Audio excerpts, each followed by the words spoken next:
Bismillahirrahmanirrahim. Assalamualaikum warahmatullahi wabarakatuh. Allahumma sholli ala Sayyidina Muhammad wa ala ali Sayyidina Muhammad. Allahumma sholli wa sallim wa barik alaihi. Di dalam kajian Nur Muhammad pada kali ini, kami akan mengutip dari sebuah kitab Melayu, Asal Kejadian Nur Muhammad. Di sini kami akan menyampaikan kajian setelah terciptanya Nur Muhammad. Buat sahabat Tuahilahi, agar ditonton sampai selesai, agar tidak menimbulkan gagal paham. Jika kajian ini bermanfaat, silakan di subscribe, like, dan di share agar channel ini lebih berkembang dan menjadi amal jariah untuk kita semua. Di dalam kitab Qasas Al-Ghaibiyah, kitab ini dikarang pada tahun 1300 Hijriah, berkenan dengan penciptaan roh teragung Al-Ruh Al-Azam, yaitu Nur Nabi kita Muhammad SAW. Sesungguhnya telah datang oleh bahwasanya Allah Ta'ala telah menjadikan satu pohon kayu baginya 4 dahan. Kayu itu bernama Syajar Al-Muttaqin, pohon orang-orang yang bertakwa. Di riwayat lain ada juga mengatakan Syajar Al-Yakin, pohon keyakinan. Setelah terjadinya Nur Muhammad di dalam hijab daripada permata yang sangat putih, seumpama rupa burung merah, ini digambarkan karena sangat indahnya Nur Muhammad tersebut. Maka dihantarkanlah Nur Muhammad itu ke atas pohon tersebut. Nur Muhammad bertasbih, lebih kurang kadarnya itu sekitar 70.000 tahun. Kemudian menjadilah cermin, maka dihantarkan cermin itu ke hadapannya. Maka tak kala Nur Muhammad itu melihat ke hadapan cermin itu, terkejut dan terkagumlah ia melihat rupanya yang sangat elok melebihi dari perhiasan kelakuannya. Maka malulah Nur Muhammad tersebut kepada Allah Ta'ala. Lalu Nur itu berpeluh 6 titik. Maka Allah jadikan peluh itu pada titik yang pertama dijadikan ruh Abu Bakar, di titik yang kedua dijadikan ruh Umar, di titik yang ketiga dijadikan ruh Utsman, di titik yang keempat dijadikan ruh Ali, pada titik yang kelima dijadikan pohon bunga mawar, di titik yang keenam dijadikannya padi. Ada sebagian riwayat menyebutkan bunga padi. Kemudian disebut bagaimana Nur Muhammad itu sujud 5 kali, dengan itu menjadi fardu sujud. Lalu difardukanlah sembahyang 5 waktu atas Muhammad dan umatnya, yang mana sholat 5 waktu itu yang dijemputnya dalam kisah Isra Mi'raj.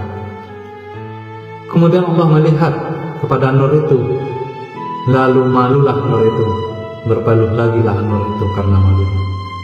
Dari peluh hidungnya Allah menjadikan malaikat, daripada peluh wajahnya, mukanya Allah jadikan arasy, kursi, lauh mahfuz dan kalam, matahari, bulan, hijab, segala bintang dan barang-barang yang ada di langit. Daripada peluh dadanya dijadikan anbiya, mursalin, ulama, syuhada, dan sholihin. Daripada peluh belakangnya, punggungnya dijadikan Baitul Ma'mur, Ka'bah, Baitul Maqdis, dan segala tempat masjid di dalam dunia. Disebutkan beberapa kejadian lagi daripada peluhnya itu. Daripada peluh 2 kening dijadikan mukminin dan mukminat dari umat Muhammad. Daripada peluh 2 telinganya arwah Yahudi dan Nasrani dan Majusi, golongan mulhid, kafir yang mengingkar kebenaran, munafikin. Daripada peluh 2 kaki segala bumi dari timur dan barat dan yang ada di dalamnya. Kemudian Allah memerintahkan Nur itu supaya memandang ke depan, ke belakang, kiri, dan kanan. Maka Nur itu melihat Nur Abu Bakar, Umar, Utsman, dan Ali. Kemudian Nur itu mengucapkan tasbih selama 70.000 tahun. Dijadikan Nur Anbiya dari Nur Muhammad SAW, artinya dijadikan arwah para anbiya daripada peluh ruh Muhammad, dan dijadikan segala ruh umat anbiya itu daripada peluh arwah anbiya mereka itu. Kemudian diriwayatkan bahwa dijadikan oleh Allah kandil daripada akik yang merah. Dilihat orang akan zahirnya itu daripada bahagian dalamnya. Kemudian dijadikan rupa Muhammad seperti baginda di dunia ini. Kemudian diletakkan di dalam kandil tersebut. Berdiri baginda di dalam seperti berdirinya di dalam sembahyang.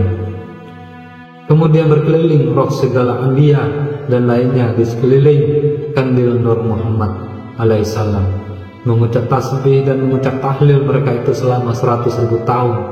Kemudian Allah menyuruh segala ruh itu melihat kepadanya. Ia melihat kepada kepalanya menjadi khalifah dan sultan antara sekalian makhluk. Ia melihat kepada dahinya menjadi amir yang adil. Ia melihat kepada dua matanya menjadi hafiz kalam Allah. Ia melihat dua keningnya menjadi tukang lukis. Ia melihat kepada dua telinganya, jadilah ia menuntut dengar dan menerima pengajaran. Ia melihat dua pipinya, jadilah ia berbuat baik dan berakal.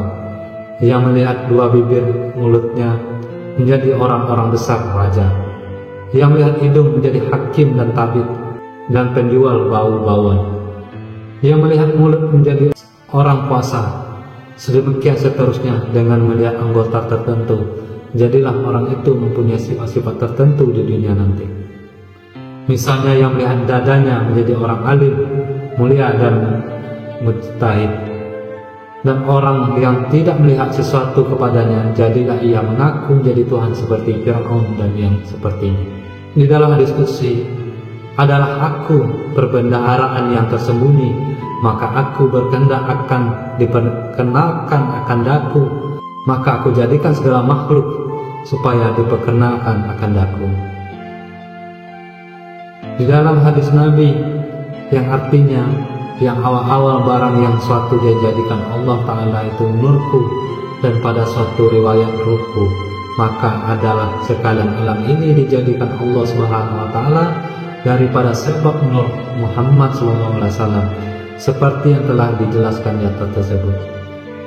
Lalu menyambung pula hadis qudsi yang artinya, aku jadikan segala perkara itu karena engkau ya Muhammad, dan aku jadikan akan dikau itu karena aku, yakni dijadikan Nur Muhammad itu dengan tiada wasitoh suatu jua pun.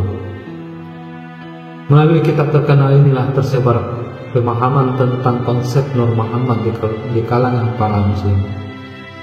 Semoga dengan kajian Nur Muhammad ini menambah kebenaran ilmu kita yang selalu haus dengan ilmu ketuhanan dan ilmu ma'rifatullah. Kami mohon maaf jika ada salah kata atau berbeda pendapat dengan kajian ini, karena kajian ini banyak sekali riwayat dan perbedaannya, namun sesungguhnya tujuannya cuma satu. Sesungguhnya yang maha benar itu ialah Allah Subhanahu Wa Ta'ala. Assalamualaikum warahmatullahi wabarakatuh.